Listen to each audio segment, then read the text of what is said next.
Clip number 167، اس clip میں آپ قرآن پاک کی سورہ نساء کی آیت نمبر 2 سے لے کر 4 تک کی تلاوت، ترجمہ اور تفسیر قرآن صراط الجنان سنیں گے۔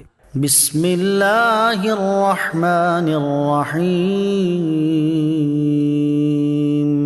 ترجمہ، اللہ کے نام سے شروع جو نہایت مہربان رحمت والا ہے۔ وَآتُوا الْيَتَامَى أَمْوَالَهُمْ وَلَا تَتَبَدَّلُوا الْخَبِيثَ بِالطَّيِّبِ وَلَا تَأْكُلُوا أَمْوَالَهُمْ إِلَىٰ أَمْوَالِكُمْ إِنَّهُ كَانَ حُوبًا كَبِيرًا۔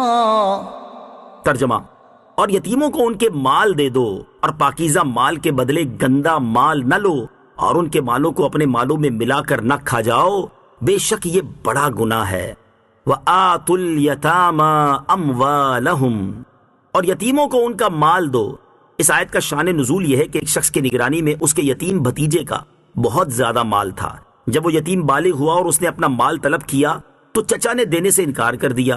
اس پر یہ آیت نازل ہوئی جسے سن کر اس شخص نے یتیم کا مال اس کے حوالے کر دیا اور کہا کہ ہم اللہ تعالیٰ اور اس کے رسول صلی اللہ تعالیٰ علیہ وسلم کی اطاعت کرتے ہیں۔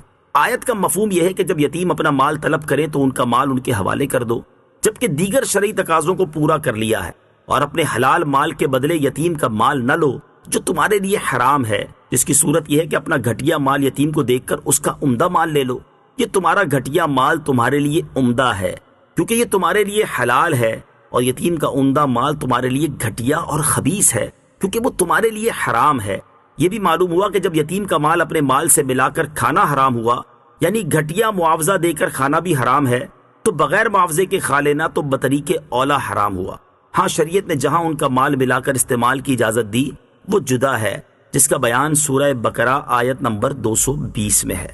وَإِنْ خِفْتُمْ أَلَّا تُقْسِطُوا فِي الْيَتَامَى فَانكِحُوا مَا طَابَ لَكُم مِّنَ النِّسَاءِ مَثْنَىٰ وَثُلَاثَ وَرُبَاعَ فَإِنْ خِفْتُمْ أَلَّا تَعْدِلُوا فَوَاحِدَةً أَوْ مَا مَلَكَتْ أَيْمَانُكُمْ ذَلِكَ أَدْنَىٰ أَلَّا تَعُولُوا۔ ترجمہ، اور اگر تمہیں اندیشہ ہو کہ یتیم لڑکیوں میں انصاف نہ کر سکو گے تو ان عورتوں سے نکاح کرو جو تمہیں پسند ہوں، 2 2 اور 3 3 اور 4 4۔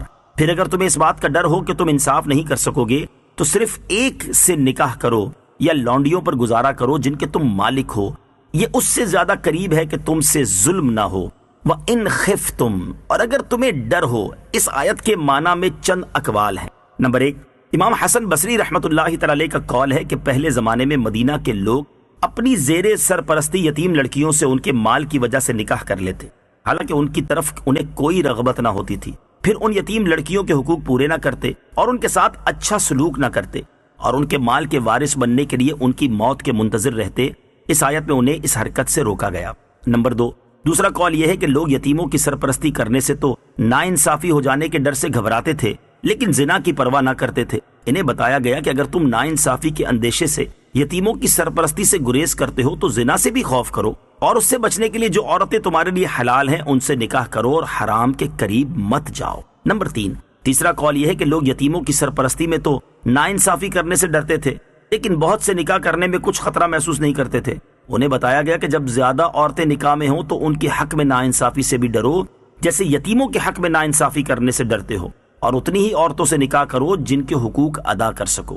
نمبر 4، حضرت اکرمہ رضی اللہ تعالی عنہ نے حضرت عبداللہ ابن عباس رضی اللہ تعالی عنہما سے روایت کیا کہ قریش 10 بلکہ اس سے زیادہ عورتیں کرتے تھے، اور جب ان کا بوجھ نہ اٹھا سکتے تو جو یتیم لڑکیاں ان کی سرپرستی میں ہوتی ان کے مال خرچ کر ڈالتے۔ اس آیت میں فرمایا گیا کہ اپنی مالی پوزیشن دیکھ لو اور 4 سے زیادہ نہ کرو تاکہ تمہیں یتیموں کا مال خرچ کرنے کی حاجت پیش نہ آئے۔ نکاح سے متعلق 2 شرعی مسائل۔ نمبر 1، اس آیت سے معلوم ہوا کہ آزاد مرد کے لیے ایک وقت میں 4 عورتوں تک سے نکاح جائز ہے۔ نمبر 2، تمام امت کا اجماع ہے کہ ایک وقت میں 4 عورتوں سے زیادہ نکاح میں رکھنا کسی کے لیے جائز نہیں سوائے رسول کریم علیہ الصلوۃ والسلام کے، اور یہ بات آپ علیہ الصلوۃ والسلام کی خصوصیات میں سے ہے۔ ابو داؤد کی حدیث میں ہے کہ ایک شخص نے اسلام قبول کیا، اس کی 8 بیویاں تھیں۔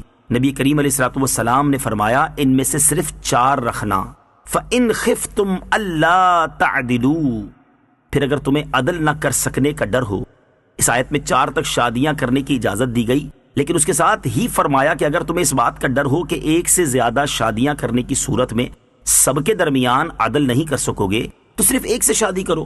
اسی سے یہ معلوم ہوا کہ اگر کوئی 4 میں عدل نہیں کر سکتا لیکن 3 میں کر سکتا ہے تو 3 شادیاں کر سکتا ہے، اور 3 میں عدل نہیں کر سکتا لیکن 2 میں کر سکتا ہے تو 2 کی اجازت ہے۔